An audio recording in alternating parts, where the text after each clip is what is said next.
श्लोक 28। कृष्ण जी अर्जुन को समझाते हुए कहते हैं कि ये जो शरीर है ये जन्म से पहले अप्रकट था और मरने के बाद भी अप्रकट हो जाएगा। केवल बीच में जन्म के बाद और मृत्यु से पहले ही ये विजिबल है। तो ऐसी स्थिति में इस शरीर के लिए क्यों शोक करना? कोई कोई फायदा नहीं है शोक करने का। जो हमने एक उदाहरण देखा था गंगा वाला, वास्तव में आप उसको देखिए। जब वो गौमुख से निकली नहीं है तब भी वो नदी नहीं है, और जब वो समुद्र में जाके मिल गई उसके बाद भी वो नदी नहीं है। है तो वो नदी का जल ही जो समुद्र में है, पर हम उसे नदी या गंगा तो नहीं कहते ना, उसे तो हम समुद्र कहते हैं।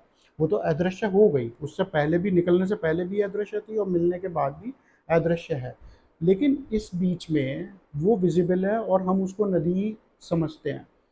लेकिन उस समय अगर कोई उसके मार्ग में पड़ा हुआ पत्थर उसका मुंह करने लग जाए और अपने आप से उसको रोकने की कोशिश करे, उस जल को रोकने की कोशिश करे, तो उस पत्थर को टूटना ही पड़ेगा, क्योंकि वो नदी की नियति है, उसे चलते जाना है।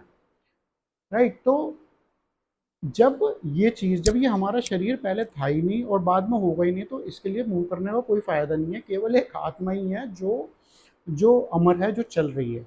इसलिए कर्म पे ध्यान लगाओ और इन सब चीज़ों में ध्यान मत दो कि ये गलत है या ये अधर्म है।